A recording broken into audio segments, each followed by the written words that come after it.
கிறிஸ்துக்குள் அன்பான தேவ பிள்ளைகள் ஒவ்வொருவரையும் இந்த காலை வேளையில் தெய்வீக தொடுதலுக்கு உங்களை வாழ்த்தி வரவேற்கிறோம். இந்த நாளிலே வேதத்தில் ஒரு வேத வசனத்தை வாசிக்க கேட்போம். நீதிமொழிகள் 28ஆம் அதிகாரம் வசனம் 20 வாசிக்கும் போது, உண்மையுள்ள மனுஷன் பரிபூரண ஆசீர்வாதத்தை பெறுவான், ஐஸ்வர்யவன் ஆகிறதற்கு தீவிரிக்கிறவனோ ஆக்கணைக்கு தப்பான் என்று வேதம் சொல்லுகிறது. அன்பு தேவ பிள்ளைகளை, இந்த சாலமோன் ஞானி இங்கே சொல்லும்போது என்ன சொல்றார் அப்படின்னா, நீங்கள் பணக்காரனாக ஆகிறதுக்கு ரொம்ப தீவிரமாக இருக்காதீங்க. ஏன்னா பணக்காரனாக மாறணும் அப்படின்றதுக்கு நீங்கள் தீவிரமாக இருப்பீங்கன்னு சொன்னால் சில நேரத்தில் தேவனுக்கு பிரியமில்லாத காரியத்தெல்லாம் செஞ்சு குறுக்கு வழியெல்லாம் கையாண்டு ஆண்டவருக்கு பிரியமில்லாத வழிகளிலே உங்களுடைய பணங்களை, உங்களுடைய செல்வங்களை நீங்கள் சம்பாதிக்கிறதுக்கான சில சூழ்நிலைக்குள்ளே நீங்கள் தள்ளப்பட்டுருவீங்க. ஆகையால் இப்படிப்பட்ட சூழ்நிலையை நீங்கள் சந்திப்பீர்கள் என்றால் நீங்கள் ஆக்கணைக்கு தப்ப முடியாது அப்படின்றத ஆண்டவர் இங்கே ஞானி சாலமோன் மூலம் சொல்லுகிறார். அதற்கு பதிலாக அவர் என்ன சொல்றாருன்னா, நீ கர்த்தருக்கு முன்னால உண்மையாயிரு, அப்பொழுது அவர் பரிபூர்ண ஆசீர்வாதத்தை உன் வாழ்க்கையில் கொடுப்பார் என்று சொல்லுகிறார். பிரியமான தேவ ஜனங்களே, இந்த கால வேளையிலே தேவனுக்கு முன்னால நீங்க உண்மையுள்ளவங்களா இருக்கிறீங்களா?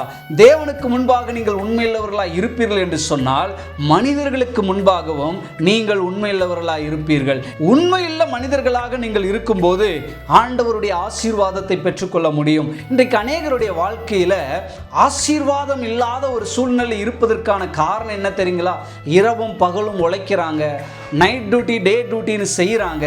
ஆனாலும் கூட அவங்களுடைய வாழ்க்கையில் ஏதோ ஒரு விதத்திலே அவர்கள் ஆசீர்வதிக்கப்பட முடியாதபடி இன்னும் கடனிலே வாழ்ந்து கொண்டிருப்பதற்கு, இன்னும் தரித்திரத்திலே வாழ்ந்து கொண்டிருப்பதற்கு, இன்னும் மற்றவர்களுடைய கரங்களை நோக்கி கொண்டிருப்பதற்கான காரணம் என்ன அப்படின்னு சொன்னால், அவர்கள் இன்னும் உண்மை இல்லாதவர்களாக வாழ்ந்து கொண்டிருக்கிறார்கள். அவர்கள் உழைக்காம வாழ்ந்ததனால அல்ல, அவர்கள் பணம் சம்பாதிக்காம இருந்ததனால அல்ல, அவர்கள் உண்மை இல்லாதவர்களாக இருக்கிறார்கள். அன்பு தேவ பிள்ளைகளே, நீங்கள் எப்பொழுது தேவனுக்கு முன்பாக உண்மையுள்ளவர்களாக இருக்கிறீர்களோ அப்பொழுது தேவனுடைய ஆசீர்வாதத்தை உங்கள் மேல ஊற்றுவாரு.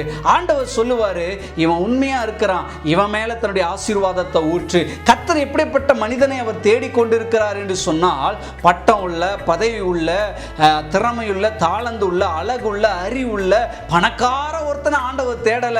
தன்னுடைய ஆசீர்வாதத்தை ஊற்றுவதற்கு தகுதியான நபர் யார் என்று சொன்னால் உண்மையுள்ள மனிதனாய் இருக்க வேண்டும்.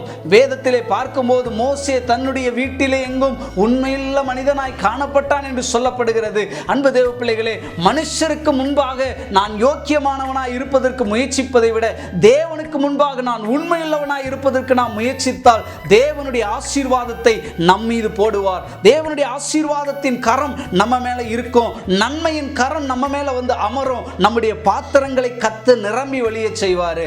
அதை விட்டு தேவனுக்கு உண்மை இல்லாத காரியங்களை நாம் செய்யும் போது ஆசீர்வாதம் இருக்காது. அதற்கு முன்பாக உண்மையா இருப்பது தான் பரிபூர்ண ஆசீர்வாதத்தை தேவனிடத்திலிருந்து கொண்டு வரும். இந்த காலை வேளையில உங்களுடைய இருதயத்தை நீங்களே சோதித்து பாருங்க. உங்க மனைவிக்கு உண்மையுள்ளவங்களா இருந்திருக்கிறீங்களா? உங்க சபைக்கு உண்மையுள்ளவங்களா இருந்திருக்கிறீங்களா? உங்க மனசாட்சியின் அடிப்படையிலே நீங்கள் வேலை செய்கிற இடத்திலே உண்மையுள்ளவர்களா இருந்திருக்கிறீங்களா?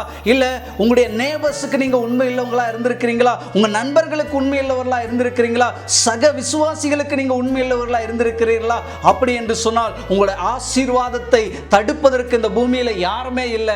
கர்த்தர் தம்முடைய ஆசீர்வாதத்தின் பாத்திரத்தை, கர்த்தர் தம்முடைய ஆசீர்வாதத்தின் ஊற்றை உங்கள் மீது, உங்கள் குடும்பத்தின் மீது அவர் திறந்து விடுவதற்கு ஆயத்தமாக இருக்கிறார். அன்பு தேவ பிள்ளைகளே, உண்மை என்பது தேவனுடைய சரக்கு, உண்மையற்ற காரியம் என்பது பிசாசினுடைய ஒரு சரக்கமாக, ஆயுதமாக இருக்கிறது.